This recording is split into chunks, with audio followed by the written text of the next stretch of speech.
नमस्कार रसिक हो.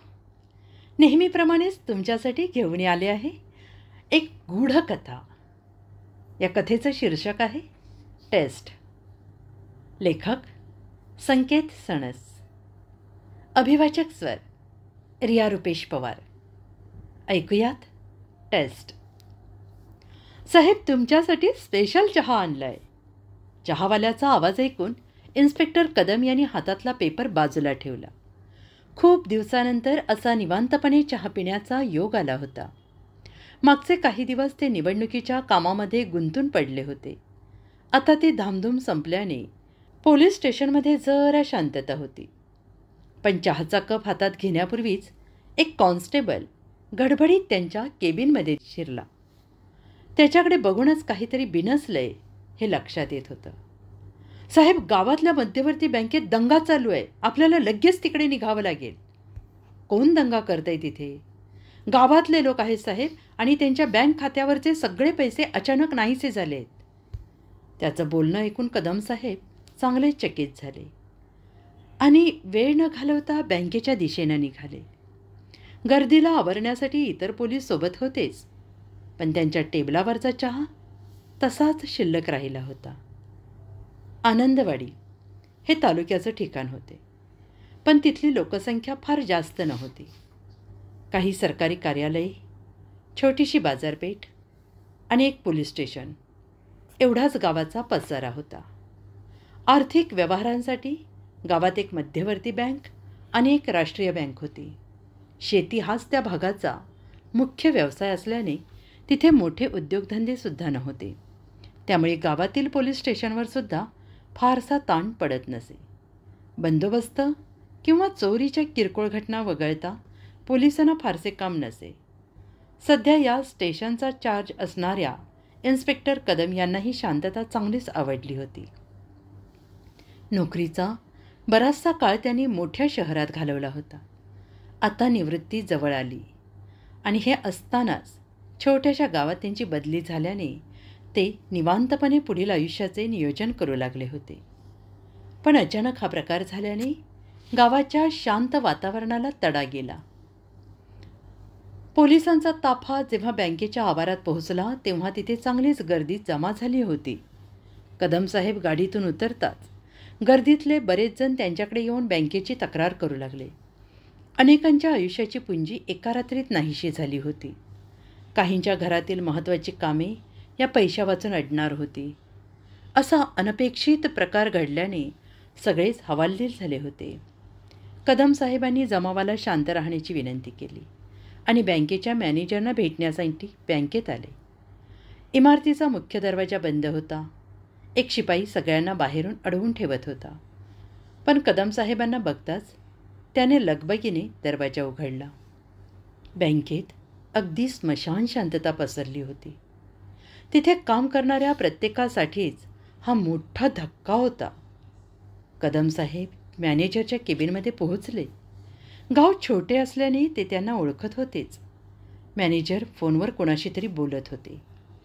त्यांचे अर्धे लक्ष संगणकाच्या स्क्रीनकडे होते. फोनवर विचारल्या जाणाऱ्या प्रश्नांची उत्तरे ते संगणकाकडे बघून देत होते. त्यांच्या चेहऱ्यावरची काळजी लगेच ओळखून येत होती. एका रात्रीत त्यांचे वय 10 वर्षांनी वाढल्यासारखे वाटत होते. कदम साहेबांकडे लक्ष जाताच त्यांनी खुणेनेच त्यांना खुर्चीवर बसण्याची विनंती केली. काही वेळ बोलून झाल्यावर त्यांनी हताशपणे फोन जागेवर ठेवला. मॅनेजर साहेब, काय झाले नक्की?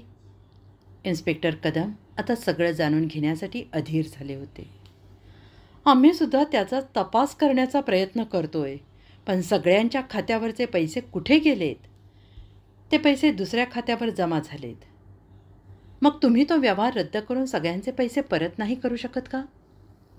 एवढं सोपं नाही आहे ते, कारण ते पैसे दुसऱ्या बँकेच्या खात्यात जमा झालेत आणि ती बँक आपल्या देशातली नाही आहे. पण हे सगळं बँकेच्या चुकीने झालं असेल ना? या गावातील लोक परदेशात कशाला पैसे पाठवतील?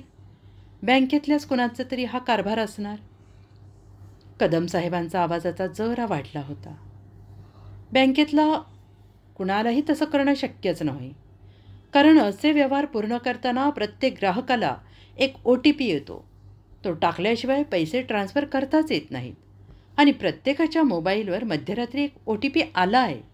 तो बँकेच्या सिस्टीममध्ये बरोबर टाकला गेल्यानंतरच हे व्यवहार पूर्ण झालेत. प्रकरण जरा जास्तच क्लिष्ट होत चाललं होतं. प्रत्येक ग्राहकाच्या मोबाईलवर आलेला OTP अगदी लगेच बँकेत कसा काय पोहोचला असेल याचा अंदाज कदम साहेबांना लावताच येत नव्हता. म्हणजे बँकेच्या सिस्टीमसोबत गावातील प्रत्येकाचा फोनसुद्धा हॅक झाला आहे असं वाटतंय का तुम्हाला? मला आता काहीच सांगता येणार नाही. पण या सगळ्या प्रकाराचा तपास करायला मुंबईवरून काही तज्ज्ञ लोक इकडे यायला निघालेत. लवकरच ते गावात पोहोचतील. त्यांच्या तपासातूनच कदाचित या सगळ्या प्रकाराचा उलगडा होऊ शकेल. पण तोपर्यंत गावातील लोकांना शांत ठेवावं लागेल. ते मी बघतो. पण तुम्ही लवकरात लवकर याचा तपास करा आणि गावातील लोकांना त्यांचे पैसे परत करा. कदम साहेब बँकेतून बाहेर येऊन गर्दीला सामोरे गेले. सगळ्यांना त्या प्रकाराची थोडक्यात माहिती देऊन शांतता ठेवण्याचे आवाहनही त्यांनी केले. त्याबरोबर हा सगळा प्रकार बाहेर कोणाला कळू न देण्याची विनंतीसुद्धा त्यांनी सगळ्यांना केली. नाहीतर बँकेच्या प्रत्येक शाखेतील खातेदारांनी आपल्या खात्यावरचे पैसे काढायला सुरुवात केली असती आणि बँकिंग व्यवस्था पूर्णपणे कोलमडून गेली असती. बँकेच्या बाहेर बंदोबस्तासाठी काही पोलीस नेमून कदमसाहेब स्टेशनला परत आले. आपल्या केबिनमध्ये बसून त्यांचा दिवसभरातल्या घडामोडींवर विचार चालू होता. तेवढ्यात एक कॉन्स्टेबल केबिनमध्ये शिरला आणि त्यांची तंद्री मोडली. साहेब, गावातल्या दुसऱ्या बँकेतसुद्धा तसाच प्रकार घडला आहे. सगळ्या खातेदारांचे पैसे त्यांच्या खात्यावरून नाहीसे झाले आहेत. त्या संध्याकाळी बँकेचे लोक, सरकारी अधिकारी, पोलीस यांची एक तातडीची बैठक पार पडली.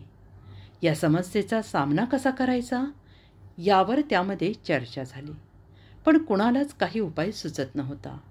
फक्त याच गावातल्या लोकांच्या अकाउंटमधले पैसे ट्रान्स्फर करण्यात आले होते. बाकी कुठेच असं काही घडलं नव्हतं. आणि विशेष म्हणजे 2 वेगवेगळ्या बँकेत हा प्रकार घडला होता. त्यामुळे त्यामागे काहीतरी मोठं कारस्थान असण्याची शक्यता जास्त वाटत होती. ज्या बाहेरच्या देशातील अकाउंटवर पैसे गेले होते त्याची माहिती घेण्याची प्रक्रिया बँकेतर्फे सुरू करण्यात आली होती. पण त्याला काही कालावधी नक्कीच लागला असता. दोन्ही बँकांनी मिळून एक समिती नेमली होती. ती समिती या सगळ्या प्रकाराचा अभ्यास करून लवकरच आपला अहवाल बँकेला सादर करणार होती. त्याचबरोबर मुंबईवरून एक संगणक तज्ज्ञसुद्धा गावात आला होता. सागर कुलकर्णी नाव होतं त्याचं. तरुण असला तरी तो चांगलाच हुशार आहे हे लगेच कळत होतं. मीटिंगमधील बऱ्याच प्रश्नांची उत्तरे तोच देत होता. या सगळ्या प्रकाराची उकल व्हायला काही वेळ जाणार होता. तोपर्यंत बाहेर बातमी कळू नये म्हणून विशेष काळजी घेण्यात आली होती. सर्व पत्रकारांना तशा सूचना देण्यात आल्या होत्या. गावातसुद्धा अस्वस्थता आणि शांतता होती. सगळे आर्थिक व्यवहार अडचणीत आले होते. ऑनलाईन पेमेंट करण्याची सवय लागल्यामुळे आता रोख पैसे जवळ ठेवण्याचे प्रमाण कमी झाले होते. त्यामुळे जोपर्यंत खात्यातले पैसे परत येत नाहीत तोपर्यंत सगळेच हतबल झाले होते. काही दुकानांमध्ये ओळखीच्या लोकांना उधार व्यवहार करता येत होते. पण पेट्रोल पंपासारख्या ठिकाणी त्याचाही फारसा उपयोग नव्हता. प्रत्येक व्यवहार अतिशय जपून केला जात होता.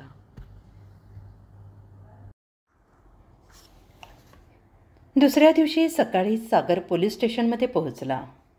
त्याला गावातील काही लोकांच्या मोबाईलची तपासणी करायची होती.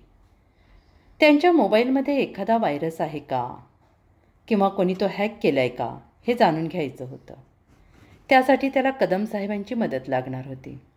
पण ते दुसऱ्याच एका कामात अडकले होते. त्यांच्यासमोर एक जोडपं बसलं होतं. 40च्या आसपास वय असलेलं प्रतिष्ठित नागरिक वाटत होते ते. त्यांचं बोलणं चालू असल्याने सागर बाजूला उभा राहिला. त्या पतीपत्नीमध्ये चांगलाच वाद चालू होता. नवऱ्याच्या फोनमध्ये असलेले काही आक्षेपार्ह मेसेज बायकोने पाहिले होते आणि त्यावरूनच दोघांच्यात भांडण चालू होते. घरात सुरू असलेले भांडण हळूहळू एवढे वाढले की शेवटी पोलिसांना जाऊन हस्तक्षेप करावा लागला. कदम साहेब त्या दोघांना शांतपणे समजावण्याचा प्रयत्न करत होते. शेवटी त्या जोडप्याने भांडण मिटवण्याचे मान्य केले आणि साहेबांनी त्यांना घरी जाण्याची परवानगी दिली. सागरकडे लक्ष जाताच साहेबांनी त्याला आपल्या समोरच्या खुर्चीवर बसण्याचा इशारा केला.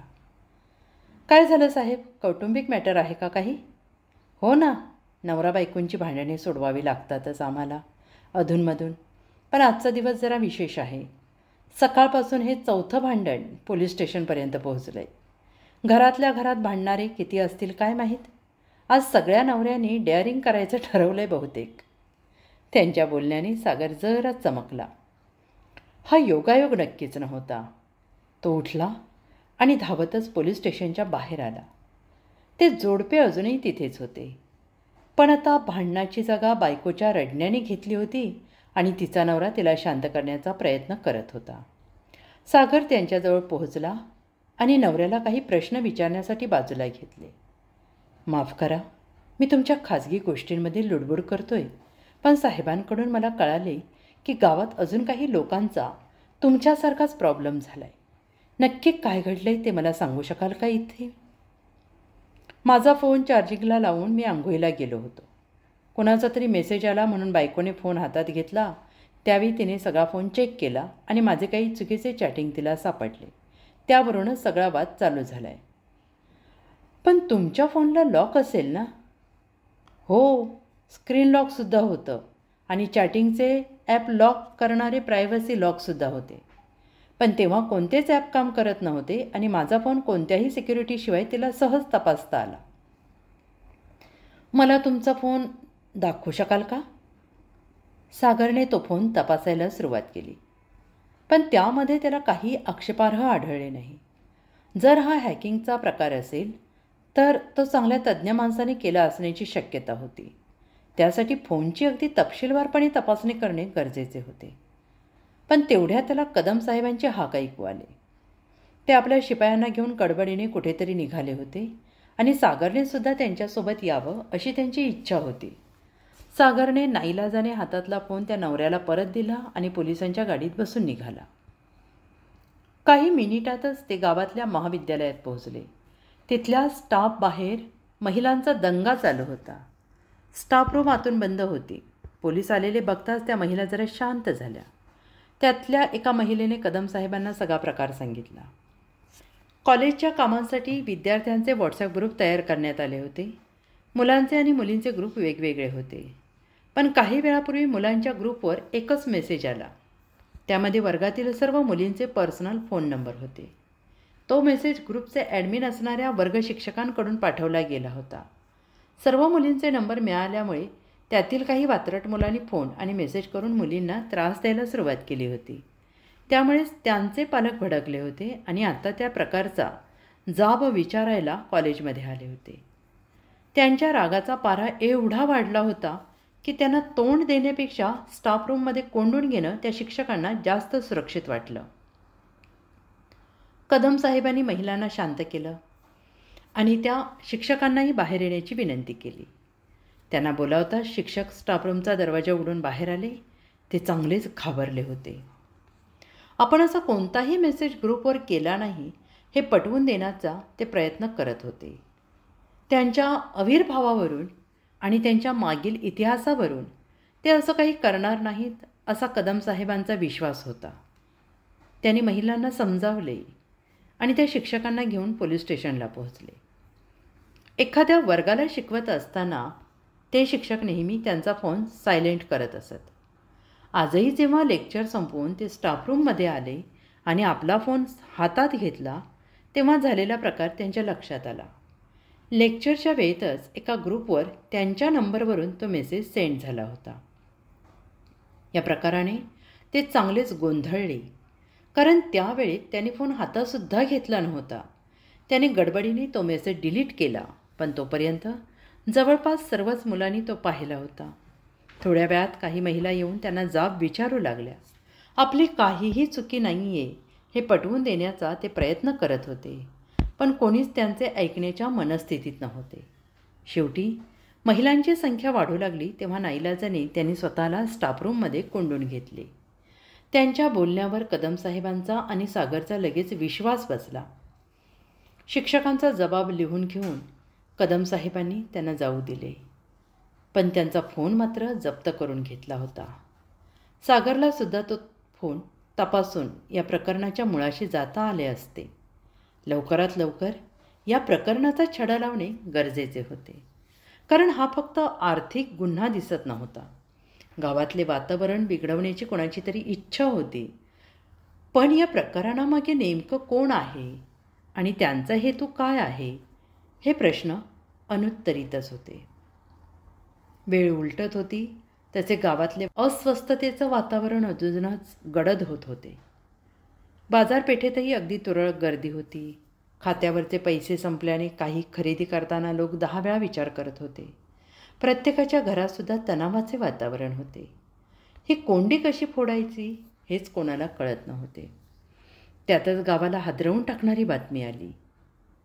गावातील एका छोट्या मंदिरातील मूर्तीची विटंबना काही समाजकंटकांनी केली होती. आत्तापर्यंत या गावामध्ये कधीही धार्मिक किंवा जातीय दंगली झाल्या नव्हत्या. वेगवेगळ्या जातीधर्माचे लोक अगदी सलोख्याने राहत होते. पण आता मात्र आधीचा सगळा इतिहास पुसला जाण्याची वेळ आली होती. कोणत्याही क्षणी गावामध्ये दंगल होण्याची किंवा उसळण्याची शक्यता होती. कदमसाहेबांनी तातडीनं पावले उचलली. कोणत्याही परिस्थितीत वातावरण हाताबाहेर जाऊ नये याची दक्षता त्यांना घ्यायची होती. त्यांनी जिल्ह्याच्या ठिकाणाहून जास्तीची पोलीस कुमकसुद्धा मागवली होती. त्याचबरोबर त्या मंदिराभोवती पोलिसांचा बंदोबस्तसुद्धा वाढवला होता. गावामधून पोलिसांनी संचालन केले होते. स्वतः कदमसाहेब रस्त्यावर फिरून ग्रामस्थांना शांततेचं आवाहन करत होते. कोणत्याही अफवांवर विश्वास न ठेवण्याची विनंती ते सगळ्यांना करत होते. या सगळ्याचा किती उपयोग होईल याबद्दल ते स्वतःसुद्धा साशंक होते. अगोदरच गावातील लोक अस्वस्थ होते. त्यातच अशी घटना घडल्याने त्यांना आपला राग व्यक्त करण्याची आयती संधीच मिळाली असती. पण तो राग बाहेर निघताना गावातील शांतता कायमची भंग पावली असती. मूर्तीच्या विटंबनेमागे नक्की कोण आहे याचा तातडीनं तपास लावणं सध्या गरजेचं होतं. ते मंदिर गावालगतच असलं तरी एका बाजूला असल्याने तिकडे लोकांची फारशी वर्दळ नव्हती. तिकडे कोणी संशयित व्यक्ती आढळला होता का याची चौकशी त्यांनी परिसरात केली, पण कुणालाच ठामपणे काही सांगताच येत नव्हतं. त्या मंदिराकडे जाणाऱ्या रस्त्यावर काही दुकानांमध्ये CCTV बसवले होते. कदमसाहेबांनी तिकडे आपला मोर्चा वळवला, पण विशेष म्हणजे सगळे CCTV मागच्या 4 ते 5 तासांपासूनच बंद होते. एकाही CCTVमध्ये उपयोगाचे काहीही सापडले नाही. गावातील सगळे CCTV एकाच वेळी कसे काय बंद पडले याचं कोडं त्यांना उलगडलं नव्हतं. पण आत्ता त्यावर विचार करण्यात जास्त वेळ घालवणं परवडणारं नव्हतं. त्यांनी सागरला त्या गोष्टीवर अधिक तपास करण्याची सूचना केली आणि स्वतः गावात शांतता राखण्याच्या कामात व्यस्त झाले. रात्री उशिरा जेव्हा ते पोलीस स्टेशनमध्ये पोहोचले तेव्हा चांगलेच थकले होते. सुदैवाने आत्तापर्यंत गावात कोणताही अनुचित प्रकार घडला नव्हता. पण गावात जणू अघोषित संचारबंदीच लागू झाली होती. प्रत्येकजण आपापल्या घरातच थांबला होता. कोणत्याही क्षणी दंगलीचा वणवा भडकेल याची जाणीव प्रत्येकालाच होती. कदमसाहेब सगळ्या बंदोबस्ताचा आढावा घेत होते. जिल्ह्याच्या ठिकाणाहूनही जास्तीची कुमक त्यांच्या मदतीला आली होती. पण अजूनही हा प्रकार कोणी केलाय ते मात्र कळाले नव्हते. त्याचवेळी पोलीस स्टेशनमध्ये एक अल्पसंख्याक समाजाची स्त्री येऊन पोहोचली. रात्रीच्या वेळी असं एकट्या स्त्रीला पाहताच कदमसाहेब थोडे चकित झाले. त्यांनी स्वतः त्यांची विचारपूस करायला सुरुवात केली. त्यांच्याकडून जी माहिती मिळाली ती अतिशय धक्कादायक होती. त्यांनी त्यांच्या समाजातील एका व्यक्तीला गुपचूप मंदिराकडे जाताना पाहिलं होतं आणि त्यानेच हा प्रकार केला असेल असा त्यांना संशय होता. त्यांच्या या धाडसाचे कदमसाहेबांना कौतुक वाटले. स्वतःच्या समाजातील व्यक्तीविरोधात अशी माहिती पुरवणे ही सोपी गोष्ट नव्हती. त्यांनी त्या स्त्रीला परत आपल्या घरी सुरक्षित पाठवले. खबरदारी म्हणून त्यांच्यासोबत एक पोलीसही पाठवला. एकदा संशयित आरोपीचे नाव कळताच पुढची सूत्रे वेगाने हलली. कदमसाहेब स्वतः काही पोलिसांना घेऊन त्या आरोपीच्या घरी पोहोचले. आरोपी एका बँकेत चांगल्या पदावर नोकरीला होता आणि आत्तापर्यंत अशा कोणत्याही प्रकारात तो सक्रिय नव्हता. समाजात अशांतता पसरवण्या एवढा तो धार्मिक किंवा राजकीयदृष्ट्या कट्टरही नव्हता. त्यामुळे त्याने असा प्रकार केला आहे का त्याची खात्री करणे आणि केला असल्यास त्यामागचे कारण शोधून काढणे गरजेचे होते. आरोपीला गाडीत बसवून सगळेच जण पोलीस स्टेशनमध्ये पोहोचले. अटक करायला आलेले पोलीस पाहून भीतीने त्याचा चेहरा चांगलाच पांढराफटक पडला होता. आपले कृत्य जगजाहीर होईल याची त्याने अपेक्षाच केली नसावी. भीतीने आणि शरमेने तो एवढा खचून गेला होता की त्याने पोलिसांना जराही विरोध केला नाही. पण अजून त्याने तोंडातून एक शब्दही काढला नव्हता. कदमसाहेब संतापाने चांगले धुमसत होते. मागच्या काही दिवसात गावात एवढे तणावाचे वातावरण असताना कोणी असा मूर्खपणा कसा काय करू शकतो हेच त्यांना समजत नव्हते. ते खोदून खोदून त्याला या प्रकाराबद्दल प्रश्न विचारत होते. पण त्याच्या तोंडून मात्र एकही शब्द फुटत नव्हता. कदमसाहेबांना आता स्वतःच्या रागावर नियंत्रण ठेवणे अशक्य झाले. त्यांनी आरोपीला कोठडीत नेण्याचा आदेश दिला. त्याला जर सरळ उत्तर द्यायचं नसेल तर त्याच्या तोंडून सत्य वदवून घेण्याच्या इतर युक्त्याही त्यांना ठाऊक होत्याच. पण त्याचवेळी सागर तिथे पोहोचला. त्याने साहेबांना थांबवलं. हे प्रकरण दिसतंय तेवढं सरळ नाही याची त्याला खात्री होती. कदमसाहेब नाईलाजाने थांबले. लवकरात लवकर सत्य बाहेर काढण्यासाठी त्यांचे हात शिवशिवत होते. पण त्यांनी सागरला एक संधी द्यायची ठरवले. सागर आरोपीच्या शेजारच्या खुर्चीवर बसला. टेबलावरचा पाण्याचा ग्लास त्यांना देऊन त्याने शांत आवाजात बोलायला सुरुवात केली. हे बघा, तुम्ही जर आता चौकशी सहकार्य केले तरच आम्ही तुम्हाला वाचवू शकू. तुम्ही त्या मंदिराकडे गेला होता याचे पुरावे आहेत पोलिसांकडे. आत्ता जर तुम्ही खरा प्रकार सांगितला नाही तर दंगल घडवण्याच्या आरोपाखाली तुम्हाला अटक केली जाईल आणि तुमचे सगळे आयुष्य बर्बाद होईल. त्याच्या शांतपणे समजावण्याचा मात्र उपयोग झाला. आरोपीने रडत रडत बोलायला सुरुवात केली. माफ करा मला. त्या मंदिरातील मूर्तीची विटंबना मीच केली आहे. पण मी हे मुद्दाम केलेलं नाही. माझा नाईलाज झाला होता. मला ब्लॅकमेल केलं गेलं होतं. कोणी केलं तुम्हाला ब्लॅकमेल ते माहीत नाही. मला एक काल ईमेल आला होता. तो कोणी पाठवला ते कळालेच नाही. पण त्यामध्ये मागच्या काही वर्षामध्ये मी बँकेमध्ये केलेल्या आर्थिक अफरातफरींची माहिती दिली होती. सोबतच पुराव्यासाठी अनेक कागदही जोडले गेले. जर ते कागद कोणाला सापडले असते तर माझी नोकरी गेली असतीच. त्याबरोबर मला तुरुंगातही जावं लागलं असतं.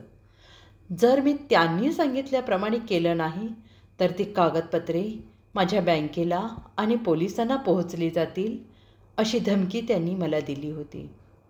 पण जर मी त्या मंदिरातील मूर्तीची विटंबना केली तर मला सोडून देण्यात येणार होतं. माझ्यासमोर दुसरा पर्यायच नव्हता. त्यामुळे नाईलाजाने मी तो प्रकार केला. त्याने टेबलावर डोकं ठेवून रडायला सुरुवात केली. आपण केलेल्या आर्थिक गैरव्यवहाराचे परिणाम आपल्याला आयुष्यभर भोगावे लागणार आहेत याची जाणीव त्याला झाली होती. सागरसुद्धा हतबुद्ध झाला. आत्तापर्यंत हा प्रकार फक्त आर्थिक गुन्ह्याचा असेल आणि त्यामागे हॅकिंग करणारे काही लोक असतील असा त्याला संशय होता. पण समाजात अशांतता पसरवण्यासाठी कोणी एवढ्या थराला जाऊ शकेल याची अपेक्षा त्याने केलीच नव्हती. कदमसाहेब त्यांच्या खुर्चीमध्ये हताशपणे बसून होते. या प्रकरणाची व्याप्ती किती वाढत जाणार आहे याचा त्यांना अंदाज येत नव्हता. त्यांनी आरोपीला कोठडीत डांबून ठेवण्याचा आणि त्याचा फोन जप्त करण्याचा आदेश दिला.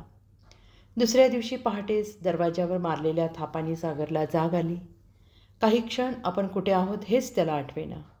एकतर ही जागा त्याच्यासाठी नवीन होती, त्यात अजून उजाडलेसुद्धा नव्हते. रात्री बराच वेळ तो इंटरनेटवर या सगळ्या प्रकाराबद्दल माहिती गोळा करण्याचा प्रयत्न करत होता. त्याला झोपायलाच मध्यरात्र उलटून गेली. त्यामुळे पहाटे कोण त्रास द्यायला आलं आहे हे बघायला तो जरा रागातच बाहेर आला. बाहेर 2 पोलीस उभे होते. त्यांना बघून सागर जरा वरमला. कदमसाहेबांनी त्याला पोलीस स्टेशनमध्ये बोलावलं होतं. पण फोन करण्याऐवजी त्याने थेट माणसं का पाठवली हेच त्याला कळेना. काहीतरी महत्त्वाचं काम असल्याशिवाय कदम साहेब असं करणार नाहीत हे त्याला माहीत होतं. त्यामुळे जास्त वेळ न घालवता तो त्यांच्यासोबत पोलीस स्टेशनमध्ये पोहोचला. कदम साहेब त्यांच्या खुर्चीवर बसले होते. त्यांनी सगळी रात्र इथेच घालवली असेल हे लगेच त्याच्या लक्षात येत होतं. त्यांची नजर शून्यात होती. खांदे पडलेले होते. ते चांगलेच हतबल झाल्यासारखे वाटत होते. सागर आल्याचे त्यांच्या लक्षातही आले नाही. शेवटी सागरनेच हाक मारून त्यांना भानावर आणलं. त्याला पाहताच त्याने आपला टेबलावर ठेवलेला फोन सागरच्या दिशेने सरकवला. सागरने तो फोन हातात घेतला. त्यामध्ये एक व्हिडिओ पॉज केलेला दिसत होता. त्याने तो प्ले केला. पुढची 5 मिनिटं आपण काय बघतोय हेच त्याला कळेना. कारण एका मोठ्या राजकीय नेत्याचे ते भाषण होते. त्यामध्ये त्याने दंगल भडकवण्यासाठी अनेक प्रक्षोभक विधाने केलेली होती. त्यासाठी बऱ्याच खोट्या गोष्टींचा बेमालूमपणे वापर केला होता. त्यामध्ये थेट दुसऱ्या समाजाला संपवून टाकण्याची चिथावणी देण्याचा प्रयत्न झाला होता. एखाद्या अविवेकी माणसाने तो व्हिडिओ पाहिला तर तो हातात शस्त्र घेणार हे नक्कीच होतं. व्हिडिओ संपल्यावर सागरने अविश्वासाने कदम साहेबांकडे पाहिले. एखादा लोकप्रतिनिधी असं कसं वागू शकतो हेच त्याला कळेना. हा कसला व्हिडिओ आहे नक्की? काही वेळापूर्वीच माझ्या व्हॉट्सॲपवर अनोळखी नंबरवरून मेसेज आला आहे आणि माझ्या अंदाजाप्रमाणे आत्तापर्यंत गावातील सगळ्या लोकांपर्यंत हा व्हिडिओ पोहोचला असणार आहे. एक मिनिट थांबा. मला पुन्हा एकदा तो व्हिडिओ तपासू द्या. सागरने यावेळी अगदी तपशीलवार व्हिडिओ तपासायला सुरुवात केली. व्हिडिओचा स्पीड त्याने अगदी स्लो केला होता. त्यामधून येणाऱ्या आवाजासोबतच नेत्यांच्या ओठांच्या हालचालीकडे त्याचे बारकाईने लक्ष होते. काही क्षणातच तो प्रकार त्याच्या लक्षात आला.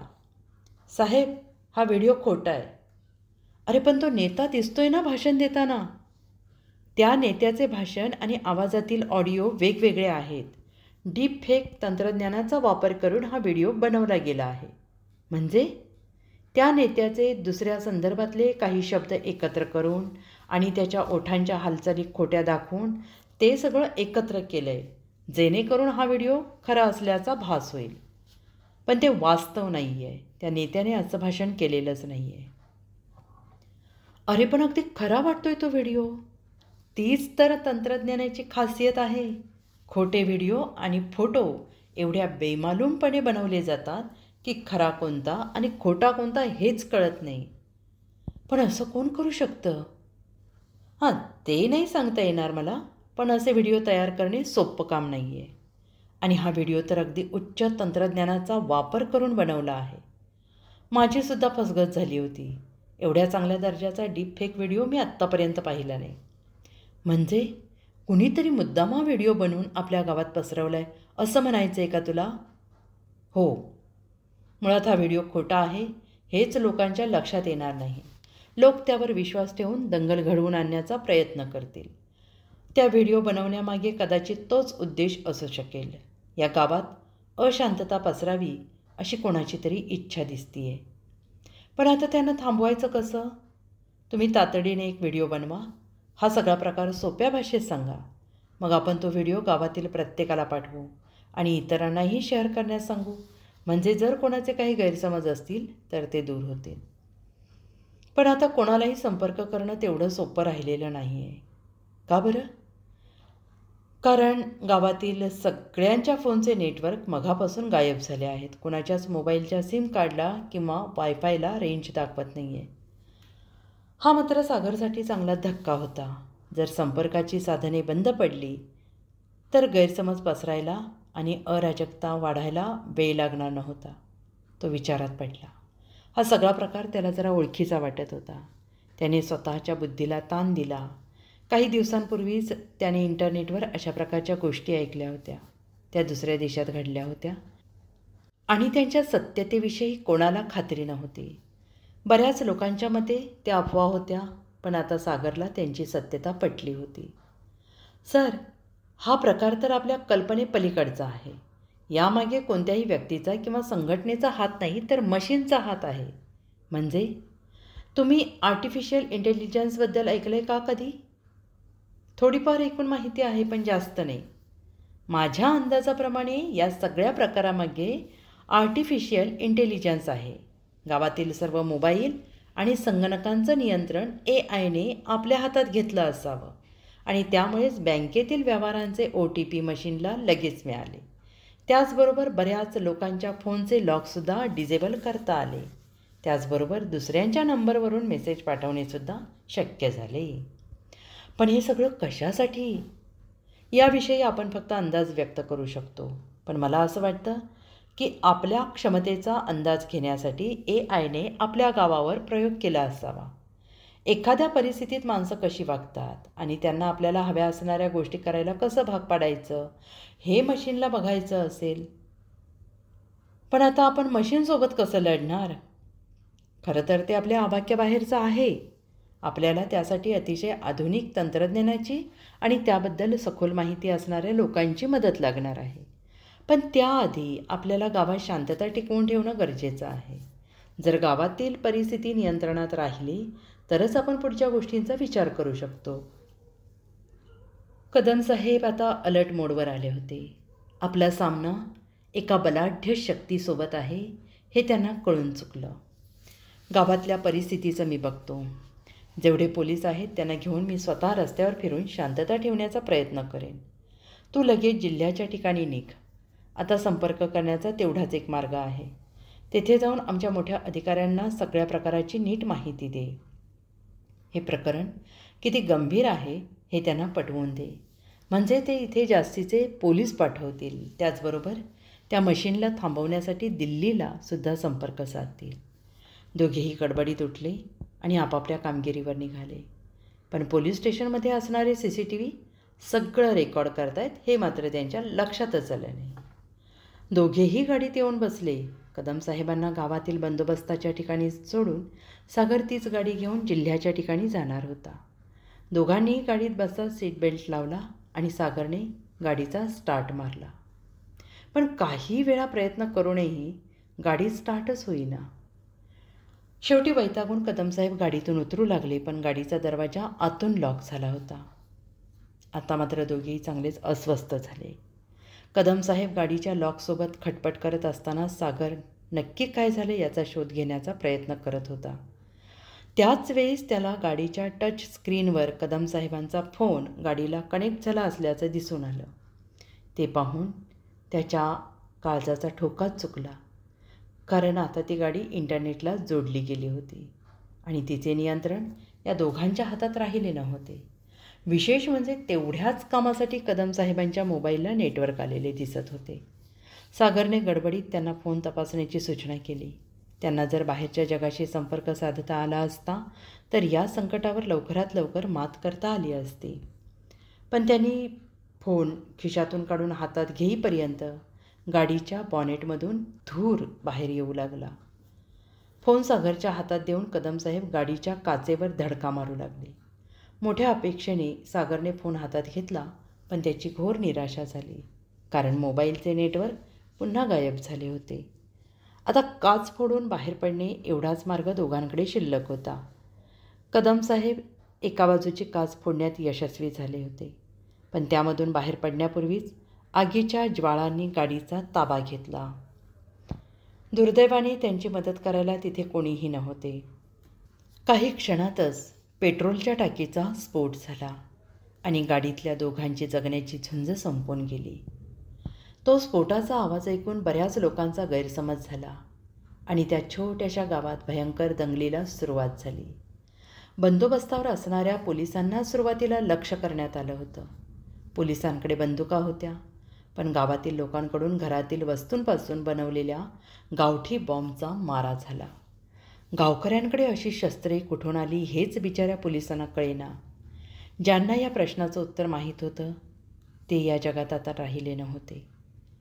एकदा पोलिसांनी बचावाचे धोरण स्वीकारावे की मग गर्दीने अल्पसंख्याकांच्या घरांना लक्ष्य करण्यास सुरुवात केली. दुसऱ्या बाजूनेही प्रतिक्रिया यायला सुरुवात झाली. त्या लोकांकडेही काही छोटी मोठी शस्त्रे होती. काही वेळातच गावाला जणू युद्धभूमीचे रूप आले. आत्तापर्यंत हसत खेळत नांदणारे गाव आता पूर्णपणे बेचिराख होण्याच्या वाटेवर होते. परदेशातील एका कॉम्प्युटर लॅबमधून गावातल्या परिस्थितीवर लक्ष ठेवले जात होते. भिंतीवर असणाऱ्या अनेक स्क्रीनवर आनंदवाडी गावात काय चालू आहे याचे थेट प्रक्षेपण चालू होते. गावात असणाऱ्या CCTVचा वापर त्यासाठी केला गेला होता. दुपार उलटून जाईपर्यंत त्या गावातील परिस्थितीवर आपले पूर्ण नियंत्रण मिळाले आहे याची मशीनला खात्री पटली आणि एका मोठ्या स्क्रीनवर अक्षरे उमटली, टेस्ट सक्सेसफुल. आपल्याला ही कथा कशी वाटली हे आम्हाला नक्की कमेंट बॉक्समध्ये कळवा. आमच्या चॅनेलला लाईक करा, सबस्क्राईब करा, शेअर करा.